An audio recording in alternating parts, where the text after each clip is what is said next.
ወደ ቻናላችን ቤተሰቦች እንኳን ወደ ቻናላችን በደህና መጣችሁ። ዛሬ የጨዋታ ቀን ነው። አመሻሽ 12 ሰዓት በክራቨን ኮቴጅ ሊቨርፑል ፉልሃምን የሚገጥም ይሆናል። እናም የዚህን ጨዋታ ማች ፕሪቪው ይዤላችሁ መጥቻለሁ። እስከ መጨረሻው ደቂቃ ድረስ አብራችሁን ቆይታችሁ እንድትከታተሉት በአክብሮት ጋብዛለሁ። እንደዚሁም በዚህ ጨዋታ ዙሪያ ያላችሁን ሀሳብ፣ የጨዋታ ግምታችሁንም ኮሜንት ሴክሽን ላይ በመጻፍ እንድታሳውቁኝ፣ ሰብስክራይብ፣ ላይክ፣ ሼር እያደረጋችሁም የቻናሉ ቤተሰብ እንድትሆኑም በአክብሮት እጠይቃለሁ። አሁን በቀጥታ ወደ ማች ፕሪቪው የምንገባ ይሆናል። አብራችሁን ቆዩ። በመጀመሪያ ግን ወደ ማች ፕሪቪው ከማለፋችን በፊት ይህንን ጨዋታ ሊቨርፑሎች የሚያሸንፉ ይመስላችኋል? ካሸነፉ ስንት ለስንት የሚያልቅ ይመስላችኋል? ሀሳባችሁን እንዳለ ኮሜንት ሴክሽን ላይ በመጻፍ አሳውቁኝ። እኔ እየተጠራጠርኩ ነው። ሊቨርፑሎች ምናልባትም ይህንን ጨዋታም ነጥብ ሊጥሉ ይችላሉ የሚል ግምት ነው በውስጤ ያለው። የእናንተን ግምት ግን እዛው ኮሜንት ሴክሽን ላይ በመጻፍ አሳውቁኝ።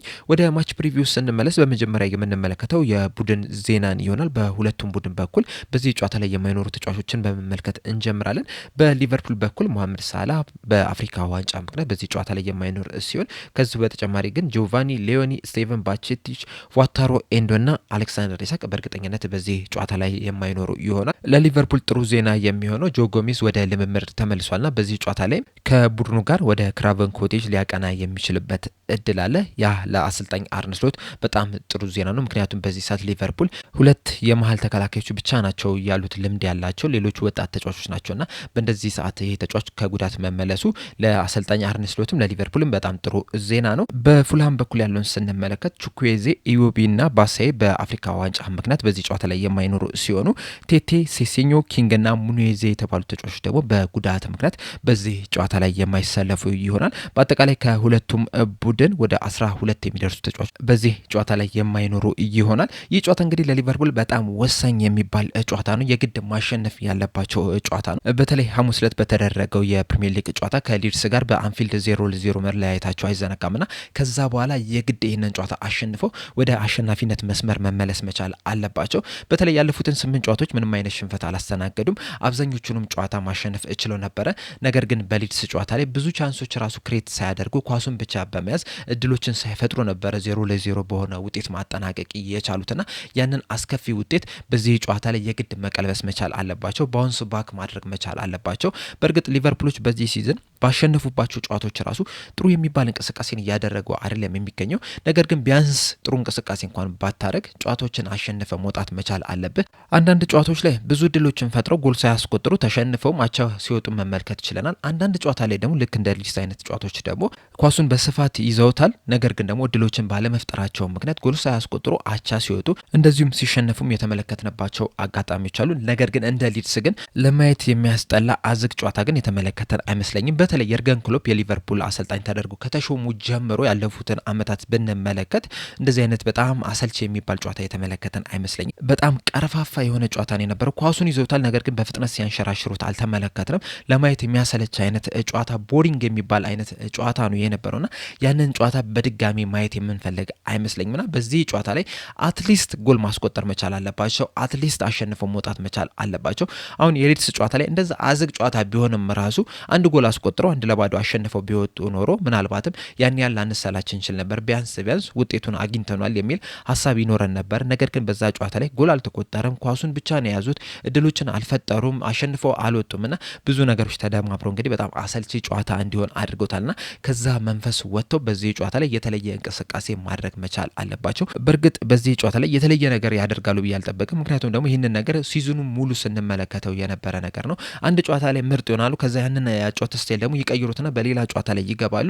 ከዛ መልሶ አስጠሊታ ጨዋታ ይሆናል። ከዛም ያን ነገር ይደጋገምና ከዛ ደግሞ ጥሩ ጨዋታ ተጫወቱ ስንል ደግሞ መልሰው ደግሞ ይቀይሩትና መጥፎ ጨዋታ ሲጫወቱ መመልከት ይችላልና በዛሬው ጨዋታ ላይ ያለኝ አንድ ፍራቻ ቢኖር ምንድነው የሊድስን ጨዋታ እንዳይደግሙት ነው። ምክንያቱም ሰውየው ጨዋታን መቆጣጠር፣ ኳስን መቆጣጠር የሚል ፍልስፍና አላቸው። ነገር ግን ደግሞ በፕሪሚየር ሊጉ ላይ አብዛኞቹን ክለቦች ከተመለከትን፣ በተለይ ደግሞ ትንንሽ የሚባሉትን ክለቦች ከተመለከትን ከኳስ ውጪ በጣም ምቾት የሚሰማቸው ቡድን ናቸው። አሁን የሊድስ ጨዋታ ላይ ከተመለከትን ኳሱን ብዙ አልያዙትም፣ ነገር ግን ያን ያህል ሲቸገሩ አልተመለከትንም። በዛሬው ጨዋታ ላይ ፉልሃምም እንደዚህ አይነት ተመሳሳይ ባህሪ ያላቸው ቡድን ናቸው። ኳሱን ለተጋጣሚ ቡድን ለቀው የሚጫወቱ ናቸውና ያን ያህል ኳሱን ያዝን አልያዝን የሚጨናነቁ አይደለም። ከኳስ ውጪ እንደውም በጣም ምቾት የሚሰማቸው ናቸው። ከዛ በአስፈላጊ ሰዓት ኳሱን ይነጥቁና ዳይሬክት የሆነ አታክን ነው የሚፈጥሩትና በካውንተር አታክ ሊቨርፑልን ሲያስጨንቁ ከዚህ በፊትም መመልከት ችለናልና ዛሬም ፉልሃሞች ኳሱን ሙሉ ለሙሉ ለሊቨርፑል ትተው በጣም በጥብቅ በመከላከል ከዛ በኋላ የሚያገኟቸውን አጋጣሚዎች በካውንተር አታክ ለማጥቃት ነው የሚገቡት ነው የሚል ሀሳብ ያለኝና ዛሬም ሊቨርፑሎች ኳስ መያዝ የሚለውን ነገር ትተው ማጥቃት ላይ ብቻ ማተኮር አለባቸው ብዬ ነው የማስበው። ምክንያቱም ኳስ መያዝ እድሎችን ማትፈጥር ከሆነ ኳሱን ወደ ቻንስ ማትቀየረው ከሆነ ወደ ጎልነት ማትቀየረው ከሆነ ኳስ ብቻ መያዙ ምንም ጥቅም የለውም። እንደውም በዚህ ዙሪያ እንግዲህ ሁልጊዜ አንድ ማስታውሰው ነገር አለ። እሱ ምንድነው ጆዜ ሞሪኒዮ የሰጡት አስተያየት ነው። የሆነ ሰዓት በሚያሰለጥኑበት ሰዓት በጣም ሙሉ ለሙሉ ኳስ ተበልጠው ነበረ፣ ነገር ግን ጨዋታውን አሸንፈው መውጣት ቻሉ። ከዛ በኋላ በሰጡት አስተያየት ኳሱን ሲፈልጉ ይዘውት መሄድ ይችላሉ፣ እኔ የምፈልገው ጨዋታውን ማሸነፍ ብቻ ነበረ፣ ያንንም ደግሞ አሳክተን ወጥተናል የሚል አስተያየት ሰጥተው ነበርና እኛም የሚያስፈልገን እንደዚህ አይነት ሜንታሊቲ ነው። ኳሱን ብቻ መያዝ ምንም ጥቅም የለውም። ምናልባት ኳሱን ይዘ ብዙ እድሎችን እየፈጠርክ ጎሎችን እያስቆጠርክ የምትጫወት ቢሆን የሚያምር ጨዋታ ስለሆነ ሁሉም ደጋፊ ማየት የሚፈልገው ነው። እንደ ተመልካች እንደዚህ አይነት አዝናኝ ጨዋታዎችን ማየት እንወዳለን። ነገር ግን ደግሞ ኳሱን ብቻ ይዘህ ከጎን ወደ ጎን እየተቀባበል ብዙ ጨዋታዎችን አሁን ስትመለከቱ ቨርጂል ቫን ዳይክ ለኢብራሂማ ኮናቴ የሚያቀብለው ኳስ በጣም ብዙ ነው። እርስ በርስ የሚቀባበሉት ኳስ በጣም ብዙ ነውና ይሄ የጎን ቅብብሎች ደግሞ በጣም አሰልች የሚባል ነውና ያንን ነገር ትተው ሙሉ ለሙሉ ትኩረታቸውን ወደ ማጥቃት ማተኮር፣ ሁሉም ኳሶችን ወደፊት መጣል ላይ ማተኮር አለባቸው የሚል ሀሳብ ነው ያለኝ። አሁን በፊት በየርገን ክሎፕ የመጀመሪያዎቹ ወቅታት ላይ ከተመለከታቸው የመጀመሪያዎቹ 1 2 3 ሲዝኖች አካባቢ ሊቨርፑሎች ሙሉ ለሙሉ ማጥቃት ላይ ነበረ የሚያተኩለው።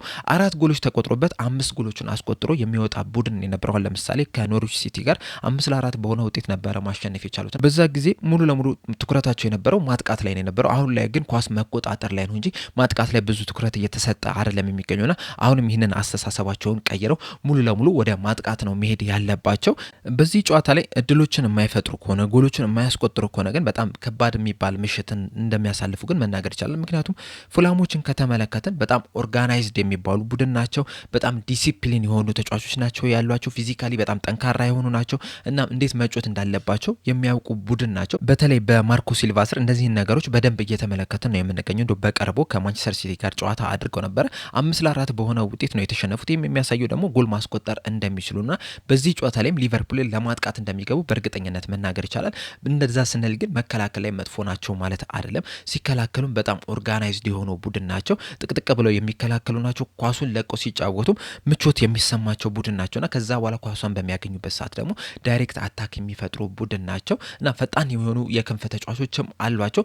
በዛ ነገርም በዚህ ጨዋታ ላይ ሊቨርፑልን ለማጥቃት ይገባሉ ተብሎ ነው የሚጠበቀው እና ሊቨርፑሎች በዚህ ጨዋታ ላይ በጣም በጥንቃቄ መጮት መቻል አለባቸው። በጣም ብዙ ኳሶችን ወደፊት መላክ መቻል አለባቸው። ብዙ እድሎችን መፍጠር መቻል አለባቸው። እነዚህን የሚፈጥሯቸውን እድሎችን በአግባቡ መጠቀም መቻል አለባቸው። ምክንያቱም እንደ ፉልሃም አይነት ኦርጋናይዝድ የሆነ ቡድን ብዙ እድሎችን አይተወልህም እና የምታገኛቸውን አጋጣሚዎች እንዳለ መጠቀም መቻል አለብህ። ያንን የማታደርግ ከሆነ ግን ምናልባትም በጨዋታው ላይ የመቸገር እድል በጣም ከፍተኛ ነው የሚሆነው። በተለይ ደግሞ በዚህ ጨዋታ ላይ ፉልሃሞች ቀድመው ጎል የሚያስቆጥሩ ከሆነ ለሊቨርፑል በጣም አስቸጋሪ የሚባል ምሽትን ነው የሚፈጥርባቸው። ምክንያቱም በዚህ ሲዝን እንደተመለከት ነው ሊቨርፑሎች ቀድመው ጎል ሲቆጠርባቸው ለማሸነፍ እየተቸገሩ ነው የሚገኙት። እንደውም በፕሪሚየር ሊጉ ራሱ አንድም ጨዋታ ያሸነፉ አይመስለኝም። ምናልባት አንድ አቻ የወጡበት ሁኔታ አለ ቀድሞ ከተመሩ በኋላ፣ ያም ከሰንደርላንድ ጋር ነው። ከዛው ውጪ ግን ያሸነፉበት ጨዋታ ያለ አይመስለኝም እና ቀድሞ ጎል የሚቆጠርባቸው ከሆነ በዚህ ጨዋታ ላይ የመሸነፍ እድላቸው ከፍተኛ ነው የሚሆነው። በተለይ ደግሞ እንደ ፉልሃም አይነት ጠንካራ የመከላከል ፊዚካል የሆነ ቡድን፣ ኦርጋናይዝድ የሆነ ቡድን ጋር ስትጫወት እንደዚህ አይነት ጨዋታዎች ላይ በጣም አስቸጋሪ ነው የሚሆንበትና በዚህ ጨዋታ ላይ ያሸነፈ ለመውጣት ያለ አማራጭ ምንድነው? ብዙ እድሎችን መፍጠር፣ ያገኛቸውንም እድሎችም ደግሞ በአግባቡ መጠቀም መቻል አለባቸው። በዚህ ጨዋታ ላይ እንግዲህ ሊቨርፑሎች ነጥብ የሚጥሉ ከሆነ ምናልባትም 4ኛ ደረጃቸውንም ሊያስነጥቁ የሚችሉበት እድል አለ። ምክንያቱም በዚህ ሰዓት ሊቨርፑሎች እንግዲህ በ33 ነጥብ 4ኛ ደረጃ ላይ ነው የተቀመጡት። ከሊቨርፑል በታች ያሉትን ቡድን ስንመለከት ቼልሲዎች በ30 ነጥብ 5ኛ፣ ማንቸስተር ዩናይትዶች በ30 ነጥብ 6ኛ ደረጃ ላይ ነው የተቀመጡት። ነገር ግን ደግሞ በግብ ክፍያ ሁለቱም ቡድኖች እኛ መብለጥ የሚችሉበት እድል አላቸው። ቼልሲዎች ኦልሬዲ 11 የግብ ክፍያ ነው ያላቸው። ማንቸስተር ዩናይትዶች ደግሞ 4 የግብ ክፍያ ያላቸውና እነዚህ ሁለቱ ቡድኖች የሚያሸንፉ ከሆነና ሊቨርፑል አቻ የሚወጣ ከሆነ ምናልባትም ደረጃውን ሊያስጠብቅ ይችላል። ነገር ግን የ1 ነጥብ ልዩነት ብቻ ነው የሚኖረው። የሚሸነፍ ከሆነ ግን በእነዚህ ሁለት ቡድኖች ተበልጦ 6ኛ ደረጃ ላይ ሊቀመጥ ይችላልና አሁን ሊቨርፑሎች ያሉበት የ4ኛ ደረጃ ራሱ ያን ያህል የሚያስተማመን አይደለም። ምናልባት ሊድስን አሸንፈው ቢሆን ኖሮ ከቼልሲና ከማንቸስተር ዩናይትድ ጋር ያላቸው የነጥብ ልዩነት ወደ 5 ማስፋት ይችሉ ነበርና ቢያንስ ትንሽም ቢሆን የሚያስተማመን ደረጃ ላይ የሆኑ ነበር። ነገር ግን አሁን ያለው የነጥብ ልዩነት 3 ብቻ ነውና ነጥብ መጣል በጣም ከፍተኛ ዋጋ ነው የሚያስከፍለውና የግድ ይህንን ጨዋታ ማሸነፍ መቻል አለባቸው። የሁለቱንም ቡድኖች ወቅታዊ አቋም ስንመለከት ያለፉትን 5 ጨዋታዎች ፉልሃሞች አንዱን ሲሸነፉ በአንዱ አቻ ወጥቶ 3ቱን ማሸነፍ ችሏል። ማግኘት ካለባቸው 15 ነጥቦች 10ሩን ማግኘት ችሏል። የተሸነፉትም በኒውካስል 2-1 በሆነ ውጤት ብቻ ነው። የሊቨርፑል ያለፉትን 5 ጨዋታዎች ስንመለከት በ4ቱ አሸንፈው በአንዱ አቻ ወጥቷል። ማግኘት ከነበረባቸው 15 ነጥቦችም 13 ነጥቦች ማግኘት ችሏል።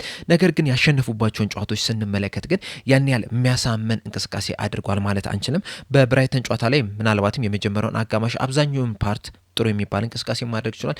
በኢንተር ሚላንም ጨዋታ የተሻለ የሚባል እንቅስቃሴን አድርጓል። ነገር ግን በቶተናምና በውልቭስ ጨዋታ ላይ በተለይ የመጨረሾቹን ደቂቃዎች ላይ በጣም ተቸግረው ነበረ ሲጫወቱ የነበሩትና ምናልባትም በነዛ ጨዋታዎች ላይ ራሱ ነጥብ ሊጥሉ የሚችሉበትም እድልም ነበረ። ኢቭን በኢንተር ሚላን ጨዋታ ላይ ራሱ የተሰጠው ፔናልቲ ያን ያህል የሚያሳምን አይደለም። በእርግጥ ከዛ በፊት የተለያዩ እድሎችን መፍጠር ችለው ነበር። ነገር ግን ያን ያህል ትልቅ የሚባል እድል ፈጥሯል ማለት አንችልምና ያለፉትን 5 ጨዋታዎች 4ቱን ቢያሸንፉም እንኳን ያን ያህል አሳምነው አሸንፏል የምንለው ጨዋታ ግን የለም። በዚህ ጨዋታ ላይ እንግዲህ ከባድ ፉክክር ከፉልሃም ይገጥማቸዋል ብለን ነው የምንጠብቀው። ምክንያቱም ፉልሃምም ራሱ በፉልሃም ደረጃ በጣም ጥሩ የሚባል ፎርም ላይ ናቸው የሚገኙት። እንደዚሁም ባለፉት 5 ጨዋታዎችም ሁለቱም ቡድኖች 7 ጎሎችን ማስቆጠር ችሏል። እንደዚሁም ደግሞ የቀድሞ የሊቨርፑል ተጫዋች ሆኖ ሃሪ ዊልሰንም ለፉልሃም ብዙ ቻንሶችን ክሬት ያደረገ ተጫዋች ነው። በጣም ጥሩ የሚባል እንቅስቃሴን እያደረገም ያለ ተጫዋች ነው። በሊቨርፑል በኩል እንግዲህ ያለፉትን 8 ጨዋታዎች ምንም አይነት ሽንፈት ማስተናገድ አልቻሉም። ነገር ግን በፐርፎርማንስ ደረጃ ግን አሁንም ትልቅ ጥያቄ አለ። የእርስ በርስ ግንኙነታቸውን ስንመለከት ሊቨርፑል በጣም ከፍተኛ የሆነ የማሸነፍ ብልጫ አለው። ካለፉት 20 ጨዋታዎች ሊቨርፑል 12ቱን ማሸነፍ ሲችል 4ቱን ፉልሃሞች ማሸነፍ ችሏል።